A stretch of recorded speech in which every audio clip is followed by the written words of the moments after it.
ભરૂચના અંકલેશ્વરમાં GIDC bus stand નજીક ઈવીએમ લઈ જતી બસને અકસ્માત નડ્યો। ચૂંટણી સ્ટાફ અને ઈવીએમ મશીનો લઈને પરત આવતી બસને અકસ્માત નડ્યો।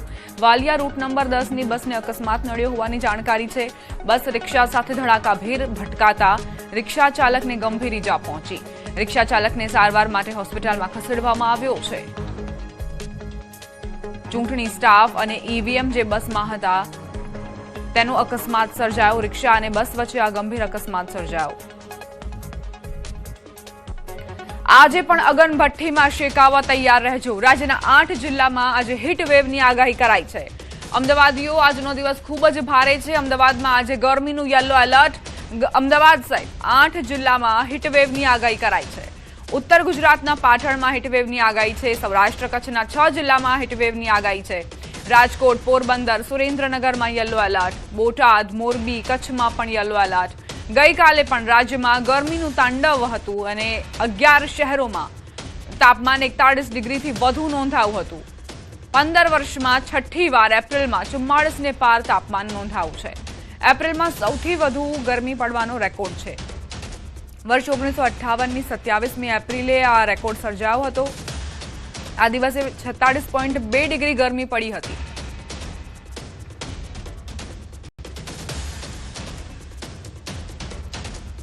સ્થાનિક ચૂંટણીમાં કાલના મતદાનની તૈયારીઓ। અમદાવાદમાં 2 સ્થાનો પર મતગણતરી થશે। એલડી એન્જિનિયરિંગ કોલેજ અને ગુજરાત કોલેજ ખાતે મતગણતરી થશે। ચુસ્ત પોલીસ બંદોબસ્ત વચ્ચે ઈવીએમ મશીનો સુરક્ષિત રખાઈ। 26 એપ્રિલે મતદાન પૂર્ણ થયા બાદ મતપેટીઓ સેન્ટર પર પહોંચાડાઈ છે।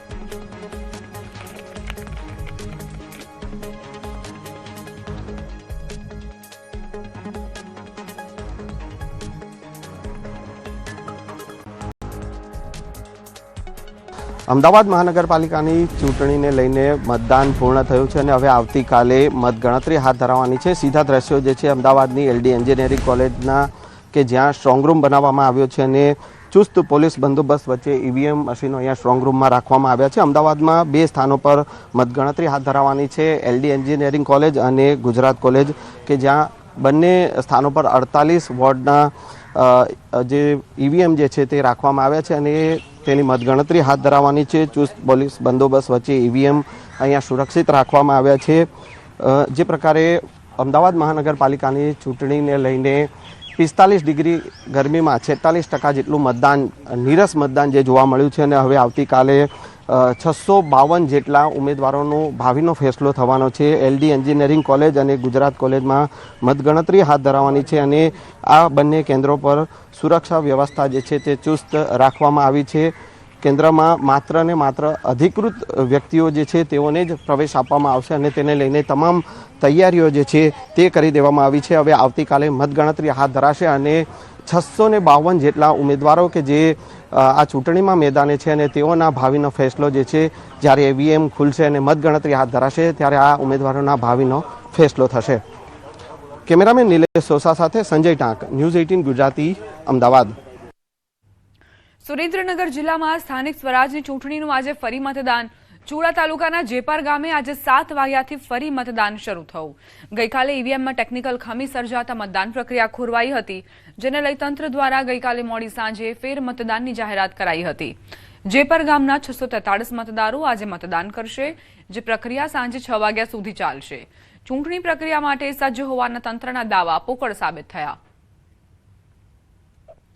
સુરેન્દ્રનગર જિલ્લામાં સ્થાનિક સ્વરાજની ચૂંટણી આમ તો શાંતિપૂર્ણ રીતે સંપન્ન થઈ ગઈ હતી, પરંતુ ચુડા તાલુકાના જેપર ગામે ગઈકાલે યોજાયેલ જિલ્લા પંચાયત અને તાલુકા પંચાયતની બેઠક માટે ઈવીએમમાં ટેકનિકલ ખામી સર્જાતા મતદાન પ્રક્રિયા છે એ ખોરંભે ચડી હતી। ત્યારે તંત્ર દ્વારા રાજ્ય ચૂંટણી આયોગ પાસે ફરીવાર મતદાન માટેની મંજૂરી માંગવામાં આવી હતી, જેને તંત્ર દ્વારા આખરે મંજૂરીની મોહર આપવામાં આવી હતી, જેને લઈને આજે ફરી એકવાર જે જેપર ગામે છે ત્યાં મતદાન પ્રક્રિયા શરૂ કરવામાં આવી છે। ચુડા જિલ્લા પંચાયત અને તાલુકા પંચાયત જે છે એની ચુડા 1ની બેઠક માટે આ જેપર ગામમાં આજે વહેલી સવારથી મતદાન પ્રક્રિયા શરૂ થઈ છે। ગ્રામજનોમાં સતત બીજા દિવસે પણ મતદાન કરવા માટેનો ક્યાંક ને ક્યાંક ઉત્સાહ છે એ જોવા મળી રહ્યો છે। વહેલી સવારથી મહિલાઓ તેમજ વૃદ્ધો સહિતના લોકો છે એ મતદાન કરી રહ્યા છે। કુલ આ ગામમાં 643 જેટલા મતદારો છે તેમના દ્વારા આજે ફરીવાર મતદાન કરવામાં આવશે, પરંતુ ક્યાંક ને ક્યાંક આ ફરીવાર મતદાનની પ્રક્રિયા જે છે એ સુરેન્દ્રનગર જિલ્લા વહીવટી તંત્રની કામગીરી સામે સવાલો ઉભા કરી રહ્યા છે, કારણ કે ચૂંટણી અગાઉ જે સ્થાનિક જે વહીવટી તંત્ર છે તેના દ્વારા એવા દાવા કરવામાં આવી રહ્યા હતા કે સુરેન્દ્રનગર જિલ્લા વહીવટી તંત્ર સ્થાનિક સ્વરાજ્યની ચૂંટણી માટે સંપૂર્ણપણે સજ્જ છે, પરંતુ માત્ર એક ઈવીએમમાં નાની એવી ટેકનિકલ ખામી સર્જાતા ફરી એકવાર મતદાન પ્રક્રિયા છે બીજી વાર કરવાની નોબત આવી છે, જેને લઈને ક્યાંક ને ક્યાંક સુરેન્દ્રનગર જિલ્લા વહીવટી તંત્રની કામગીરી સામે પણ સવાલો ઉભા થયા છે. અક્ષય જોશી, ન્યૂઝ 18 ગુજરાતી, જયપુર. ખેડા ગળતેશ્વરમાં ચૂંટણીના નિયમોના ઉલ્લંઘન બદલ પોલીસ ફરિયાદ નોંધાઈ. રોઝવા મતદાન મથક 2 ના નિયમોમાં ઉલ્લંઘન બદલ પોલીસ ફરિયાદ નોંધાઈ છે. એક અજાણ્યા શખ્સે વોટિંગ કરતો મતદાન બૂથનો વિડીયો બનાવી વાયરલ કર્યો. મતદાન બૂથમાં ચૂંટણીના નિયમોના ઉલ્લંઘન અને જાહેરનામાના ભંગ બદલ ફરિયાદ દાખલ થઈ. ગળતેશ્વર ઝોનલ ઓફિસરે ફરિયાદ નોંધાવી. સેવાલિયા પોલીસે ગુનો નોંધી કાયદેસરની કાર્યવાહી હાથ ધરી.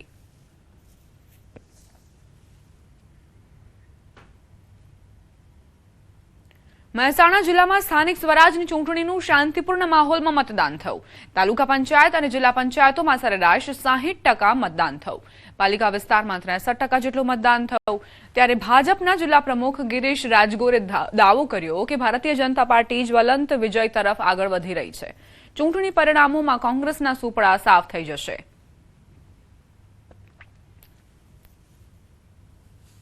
શાંતિથી બધી જગ્યાએ મતદાન પૂરું થયું છે અને ચારે બાજુ જે જાણકારી મળે છે એમાં ચારે બાજુ ભારતીય જનતા પાર્ટી જલવંત વિજય સાથે આગળ વધી રહી છે. રિઝલ્ટ તો કોંગ્રેસના સુપડા સાફ છે. પ્રજાનો ભરોસો અને પ્રજાના કરેલા કામોના આધારે નાગરિકોએ જે પ્રમાણે મતદાન કર્યું છે ભારતીય જનતા પાર્ટીના તરફેણમાં મતદાન કર્યું છે. રાજકોટમાં પાલતુ શ્વાનને પિતા પુત્રએ ધોકા અને પાઇપ વડે ઢોરમાર માર્યો. રૂવાડા ઉભા કરી દેતા સીસીટીવી ફૂટેજ સામે આવ્યા. ઘરની બહાર બાંધેલા શ્વાન પર પિતા પુત્રએ હુમલો કર્યો. શ્વાન બાળકોને ભસીને ડરાવવાના દાવા સાથે હુમલો કર્યો. બાળકો પાછળ પણ શ્વાન દોડતો હોવાનો દાવો કર્યો. ગુસ્સામાં આવીને શ્વાન પર પિતા પુત્રએ નિર્દયી હુમલો કર્યો. આ તમામ આરોપો વચ્ચે સવાલ અહીં એ થઈ રહ્યા છે કે આ પિતા પુત્રને કોણે એટલી પરવાનગી આપી કે આ શ્વાન પર આ નિર્દયી હુમલો કરી શકે. માલિક આવે છે, યુવતી આવે છે આ શ્વાનની અને ત્યારબાદ તે રોકવાનો પ્રયત્ન કરે છે, પરંતુ ત્યાં સુધી અધમરેલી હાલતમાં આ શ્વાન પહોંચી જાય છે.